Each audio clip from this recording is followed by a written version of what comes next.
Hey folks, it's Armistice Day here in Alabama, and we're with Miss Katie, Frodo Head, i.e. Jasper, and Bandit, who's been feeling old lately, so we don't know how much longer we may or may not have been. And yes, Jasper wanted to say something. So, back to Miss Katie, we have a new game. And who sent this to us?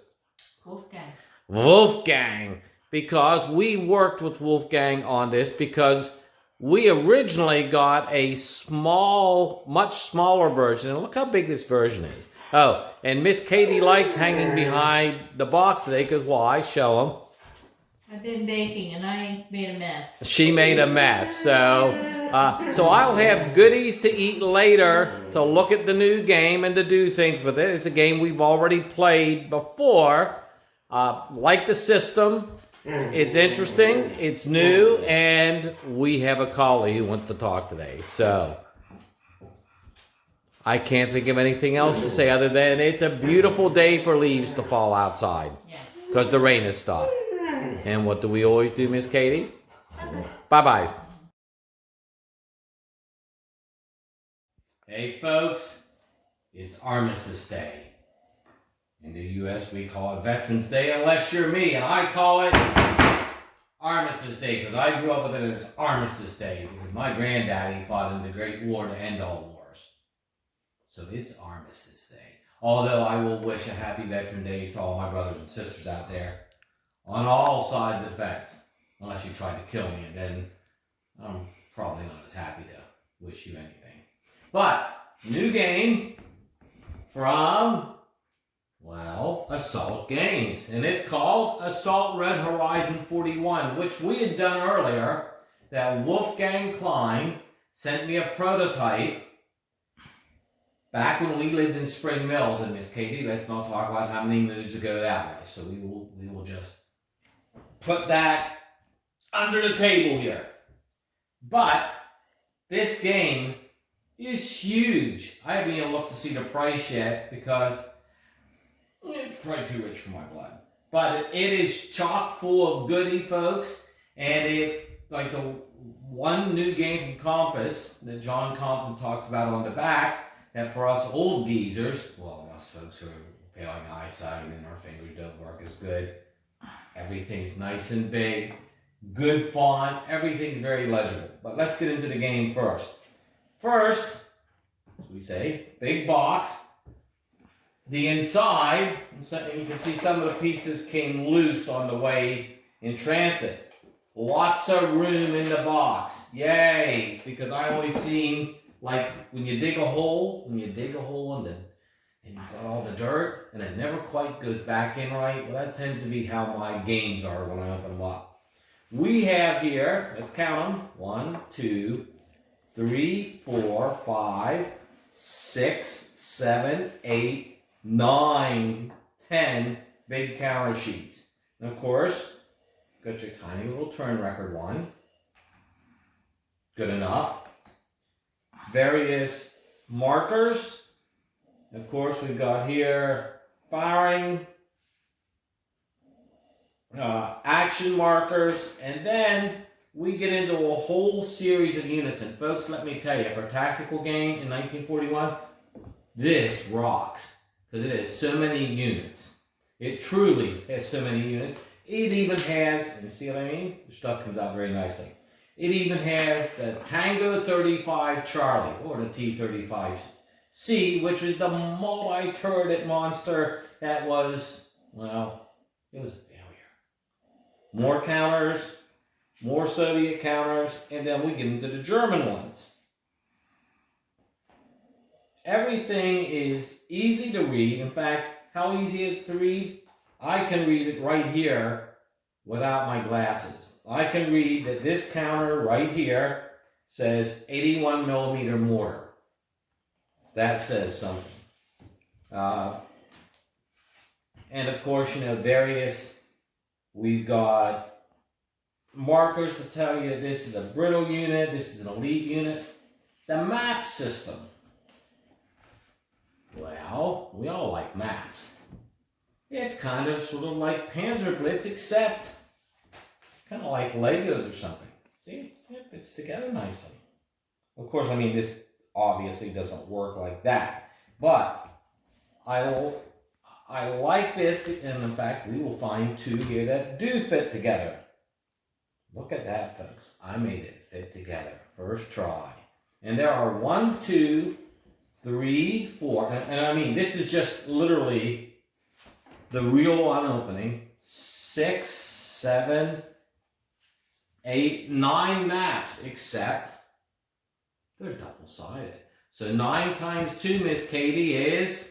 18. 18. Miss Katie did math. Mark that down, folks. It'll never happen again. It'll never happen again.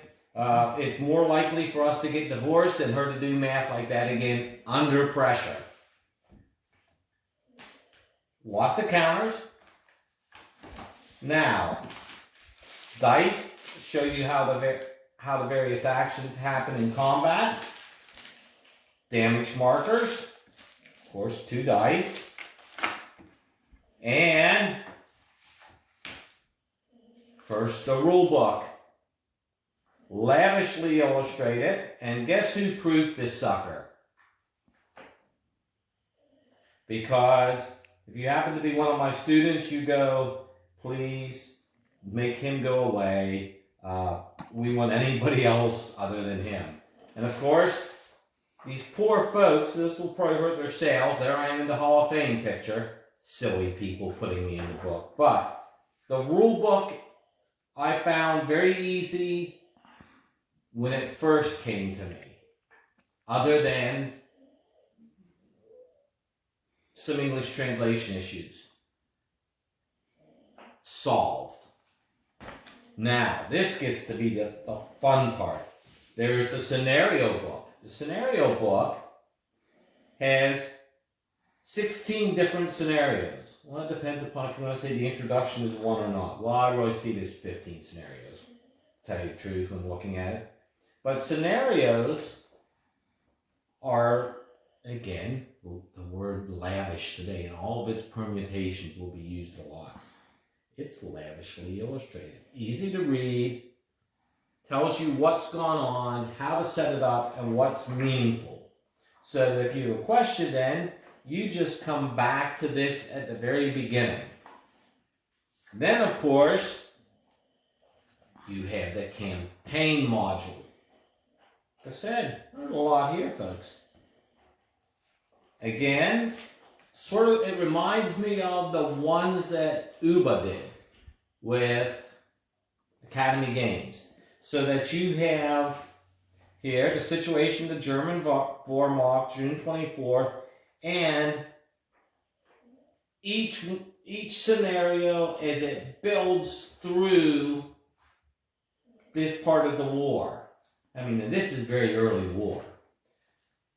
Now, of course, what do we gotta say? Well, what's the combat system like? Well, it's rolling a series of dice based upon the factors and the ranges.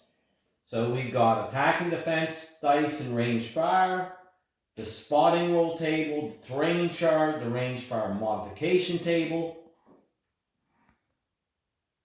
Having played this a lot to play test it, it became very intuitive and easy just to keep going through the game. Wasn't an issue.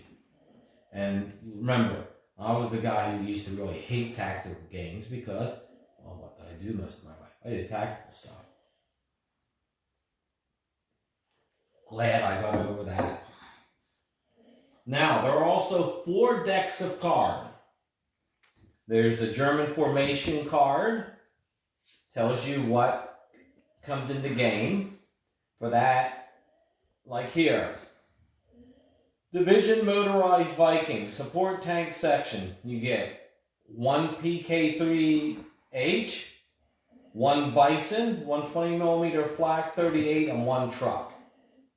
And it shows you other aspects of it.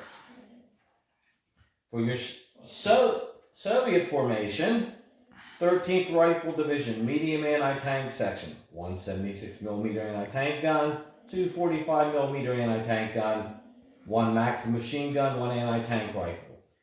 But there are lots of things in here. And when I say lots of things, there are also the unit cards. A bison. I was really surprised to see a bison this time. And of course, everybody's favorite, the NKVD squad. T-35 Charlie, the T-26, and you can see at these cards the range and how they attack and how they work. All very nicely done, all very clean, and then of course your command cards. What they do, recon patrol. German player looks at the Soviet player's current hand of combat cards. They may then choose one of these cards and place it in their opponent's discard pile. Range fire training. This unit may conduct a range fire adding 2 hexes to their normal long range. All other range bands remain the same. Somebody had done their homework in advance. They had gone out and done extra training, and so now that reflects in the card.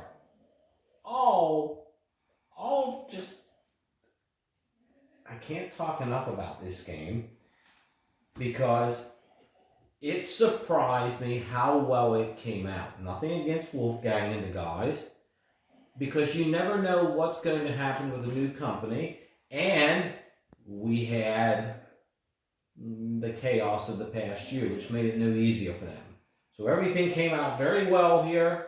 It's a beautiful looking game. It is a fun system.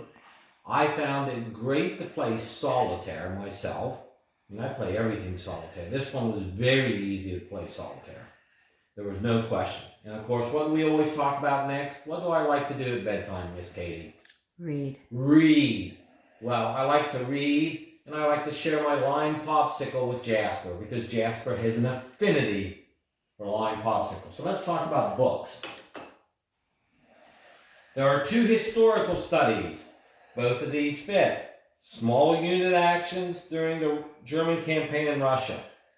We got this from the U.S. Army Center of Military History when we worked there running the Army's history mission for the Pentagon attack post 9/11.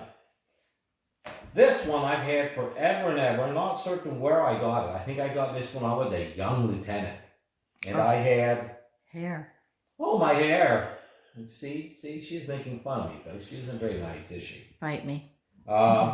Russian combat methods in World War II, and this tells you, Smitty uses this book. All right.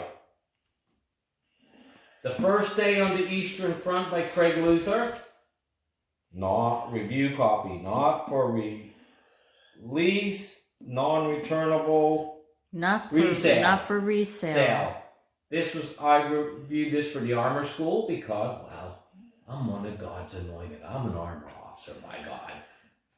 And Newton's book, a Schliefer military history book, and it is German Battle Tactics on the Russian Front. All good books to pick up. The 2 CMH ones, they may be online on the CMH website. I don't know that anymore because, well, that's almost 2 decades ago, folks. I like this game, and I'm happy for Wolfgang and the guys that it came out so well. And I'm curious if any of you have it so far, and let me know what you think of it, because we got to do another review of it here. So as always, we say thank you. Have a blessed day. And have a great Veterans Day or Armistice Day. Thanks, folks. Bye. All right, folks, we talked about the maps earlier with Miss Katie, and like we said, you see how nice and neat these go together? Let's see, do they continue to do that? Well, yes, they do. Look at that. Reminds you very much of the Panzerblitz stuff, doesn't it? But nifty little system here. And then, of course, what do we want to talk about next? Oh, the cards. All right, folks, now we're going to look at cards. German formation, Soviet formation. And we got a little bit of light from above. You see what makes up? This is how your game gets put together, unless it's the unit here gets a different kind of thing, that it gets an additional green die. Then, of course, there is the actual game pieces. Well, not game pieces. They are your tracking mechanisms for your game pieces on the board and tell you what their status is and their range and the kind of dice they roll and the actions. It's all a very clever system. It's not intuitive at first when you look at everything. Well, play 2 or 3 scenarios, and for God's sakes, folks, do the intro ones here. I went through everything at first. It was painful at first for me just because, well, it was a different kind of concept. But here, we talk about how this affects movement and how this affects dice, the terrain things. And of course, we got the modification tables. And then on the other side, and it's a nice one, the dice and let's actually look at the rule book, because I was saying all sorts of positive things about the rule book, wasn't I? Well, there's the rule book, and let me go ahead and turn out my lights up here, so let me step away and do all the wrong kind of things. But the rule book here sets out nicely what it was, and boy, this thing ate up a lot of printer ink when it first came to me. These guys did everything right. If they didn't do something right, well, I'm not certain what they didn't do right.